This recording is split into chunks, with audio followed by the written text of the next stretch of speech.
Hello दोस्तों, आज हम एक्सपेक्टेड ड्राइंग पेपर के बारे में थोड़ी चर्चा करेंगे, थोड़ा देखेंगे कैसा उसका पैटर्न रहेगा, कैसे उसके किस तरह के क्वेश्चंस आएंगे या कौन से सब्जेक्ट पे कितने क्वेश्चंस आएंगे, ये हम आज देखेंगे। तो दोस्तों, मेरे हिसाब से मैंने दो इसके पार्ट किए, दो टाइप के मैंने क्वेश्चंस निकाले और कुछ लोगों के मॉक्स भी देखे, लेकिन उनके मॉक्स देखने के बाद मुझे ऐसा समझ में आ गया, मुझे ऐसा महसूस हो गया कि वहाँ पर ड्राइंग पे उन्होंने कोई ज़्यादा इम्पोर्टेंस नहीं दिया है। तो दोस्तों, एक्चुअली देखा गया तो नाटा ये ड्राइंग बेस है, क्योंकि उसमें ड्राइंग सबसे ज़्यादा इम्पोर्टेंट है। तो वहाँ पर ड्राइंग के क्वेश्चन बहुत कम दिखे, वहाँ जीके, एप्टीट्यूड, इस तरह के क्वेश्चन मुझे दिखे। देखो, मुझे किसी को नाम नहीं रखना है, जिसकी उसकी सोच है, जो अपने अपने हिसाब से सोचता है, लेकिन अगर ओवरऑल सोचा गया तो नाटा जो है ये पूरी तरह ड्राइंग बेस है, क्योंकि वहाँ पर पर्सपेक्टिव आता है, कलर्स आते हैं, एलिमेंट्स आते हैं, प्रिंसिपल आते हैं, विजुअलाइजेशन आता है, उसके बाद में जो भी फर्नीचर होंगे उसका टेक्सचर है। तो ये सारा अगर आप देखोगे, टेक्सचर मटेरियल है, तो ये सारे अगर चीज़ें देखोगे तो ये सारा ड्राइंग बेस पूरा नाटा उसके ऊपर डिपेंड है। तो मेरे ख्याल से 200 मार्क का जो पेपर लास्ट ईयर, इस साल भी आएगा, पिछले साल भी आया था, उसके पिछले साल भी आया था, तो 200 मार्क जो है वो किस तरह डिवाइड होंगे ये मैं यहाँ बता रहा हूँ।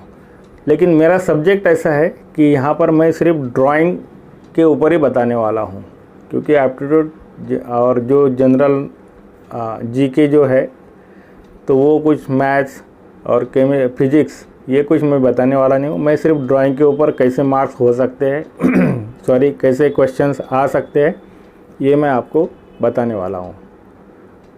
तो दोस्तों यहाँ पर मैंने दो टाइप निकाले, एक जो जनरल है और नेक्स्ट जो बताने वाला हूँ मैं वो है मोस्ट एक्सपेक्टेड मेरे हिसाब से।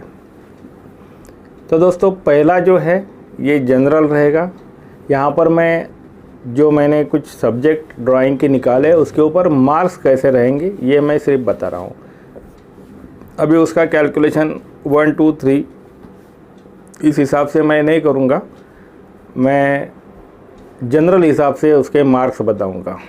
तो मैंने यहाँ पर कुछ सब्जेक्ट लिख लिए, जैसे कि कलर है, मतलब कलर थ्योरी और कलर के ऊपर जो भी क्वेश्चंस आएंगे वो।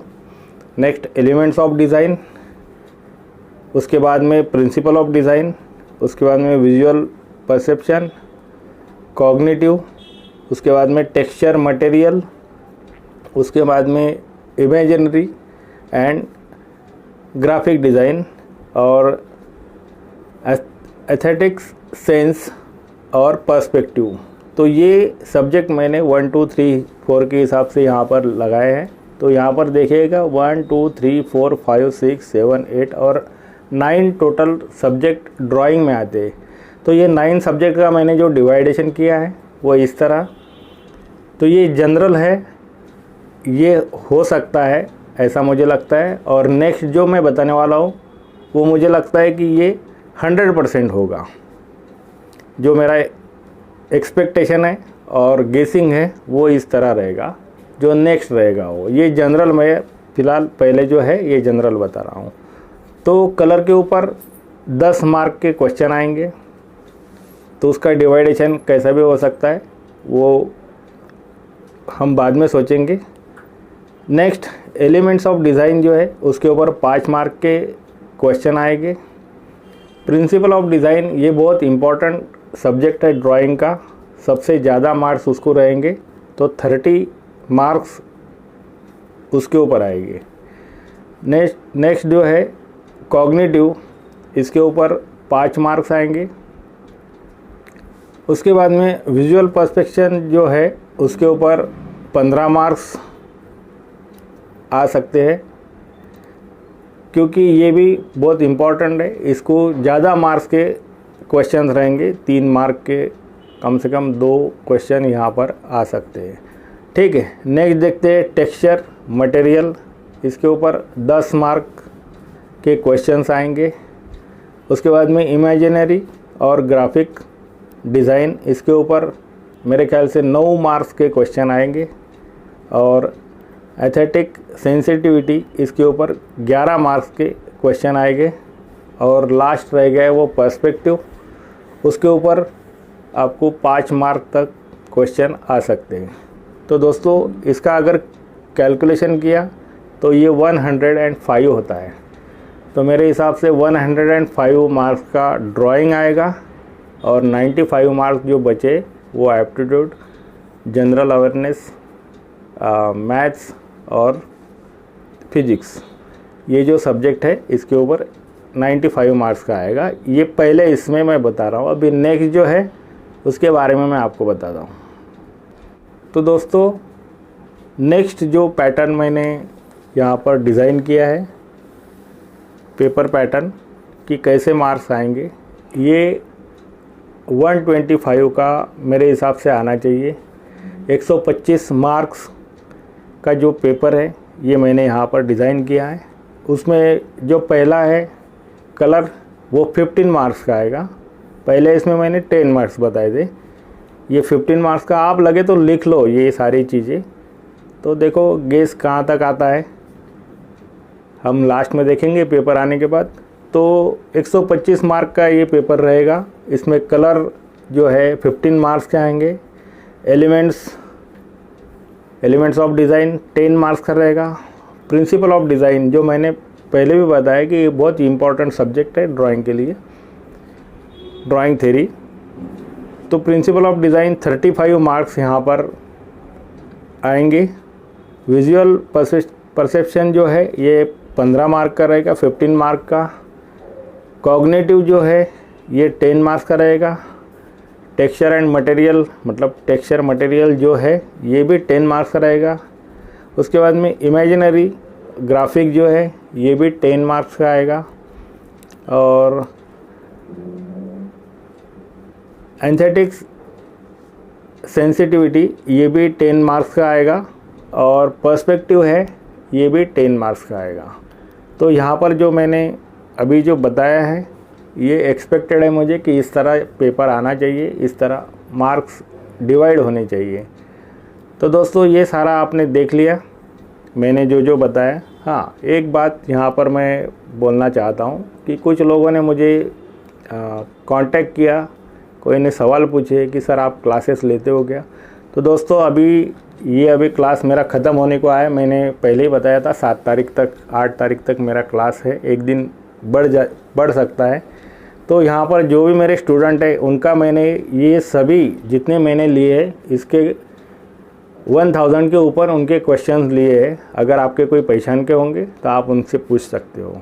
तो दोस्तों नेक्स्ट जो बैच मेरी रहेगी BR की, तो ये 14 तारीख या 15 तारीख से स्टार्ट होगी। मेरा नंबर पहले इसमें मैंने दिया है। यहाँ पर मैंने एक्चुअली वो बोलना नहीं चाहिए, बट जस्ट दिमाग में आ गया। और अभी एक जस्ट फ़ोन आया था एक 5 मिनट पहले, इसलिए मुझे याद आ गया। तो दोस्तों ठीक है, ये कैसा लगा इसके ऊपर आपको मुझे कमेंट्स देनी है। तो दोस्तों सर ने अभी आपके सामने ड्राइंग का पेपर पैटर्न डिस्कस किया है। अब मैं थोड़ा सा एप्टीट्यूड और मैथमेटिक्स का डिस्कस करता हूँ। जनरल अवेयरनेस का जो भी छूटेगा, मैंने जो जितना बोला है उसमें से जो छूटेगा वो जनरल अवेयरनेस प्लस मैथ्स में आएगा।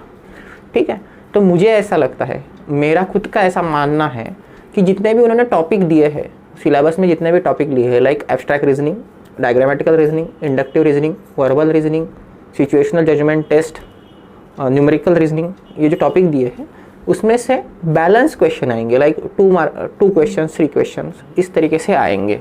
ऐसा नहीं बोल सकते कि इतना ही आएगा उतना ही आएगा, पर 2-3 क्वेश्चंस देखने को मिलेंगे।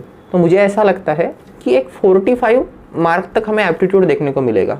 45 मार्क्स एक अच्छे हैं एप्टीट्यूड के लिए, एक बैलेंस है। कम भी हो जाते हैं तो वो 35 पे आएंगे।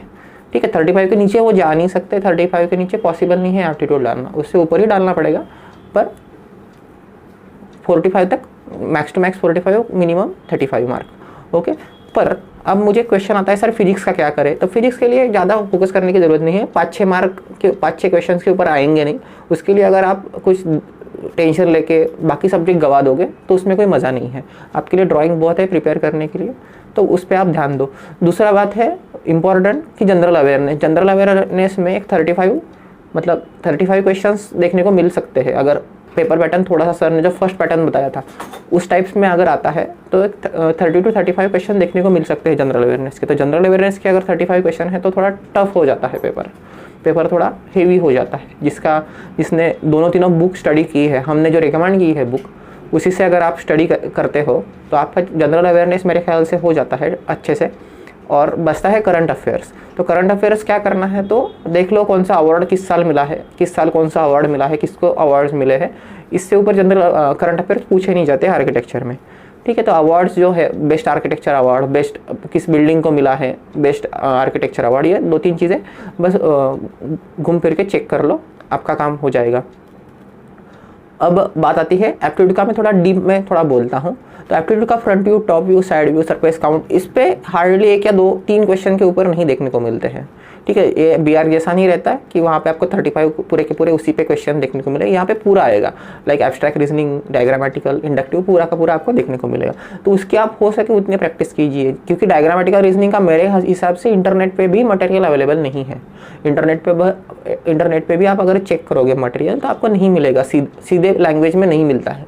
इंडक्टिव रीजनिंग का भी मटेरियल आपको अगर चेक करेंगे तो 1-2 बस PDF अवेलेबल है, और वो भी बहुत हाई लेवल की है, वो आपकी लेवल की PDF नहीं है। लॉजिकल रीजनिंग है, लैटरल थिंकिंग है, उसमें ज़्यादा फोकस मत कीजिए, पर आता है समझता है तो ठीक है, क्योंकि वो लैंग्वेज बेस होता है, ठीक है। तो मैं चाहता हूँ कि आप ये जो एप्टीट्यूड का टॉपिक है उस पर फोकस करें, और इसी पे आपका अच्छा खासा स्कोर डेवलप करेंगे। तो सर ने जो पैटर्न बताया उसी को फॉलो करते हुए आप स्टडी करो। जो मैंने मॉक्स देखी है उसमें उन्होंने जनरल अवेयरनेस पे बहुत ज़्यादा फोकस किया था, पर देखो आप अगर BR का थोड़ा सा स्टडी करोगे तो BR में भी इतना जनरल अवेयरनेस नहीं आता। और आप अगर प्रीवियस ईयर मॉक्स और प्रीवियस ईयर पेपर स्टडी करोगे तो जनरल अवेयरनेस इतना ज़्यादा नहीं आता है, क्योंकि जनरल अवेयरनेस चेंज नहीं हुआ है, बस करंट अफेयर ऐड हुआ है, ठीक है। तो जनरल अवेयरनेस से थोड़ा हिस्सा घटेगा और करंट अफेयर में जाएगा। तो इसी हिसाब से पेपर रहेगा, पूरा बैलेंस पेपर रहता है। ऐसा नहीं होगा कि एक टॉपिक हेवी हो जाएगा, एक टॉपिक वीक हो जाएगा, ऐसा नहीं है। पेपर पूरा बैलेंस रहेगा, ठीक है। कोई टेंशन नहीं लेना, आराम से करो। मैंने जो मैथ्स के टॉपिक करवा रहा हूँ वहाँ से आपका मैथ्स पूरा का पूरा हो जाएगा। और एक चीज़ है कि बेसिक, मैं सब मैथ्स के सब बेसिक करवा रहा हूँ, उससे अगर आपको कोई हार्ड क्वेश्चन आता है तो वो भी कर लो, वो भी हो जाएंगे। तो मेरे ख्याल से यहाँ तक काफ़ी है, सर ने बहुत अच्छे से एक्सप्लेन किया है। ये बेसिकली ड्राइंग का वीडियो था, पर मुझे थोड़ा सा बोलने के लिए बोला, इसके लिए मैं थोड़ा ऐड करता हूँ।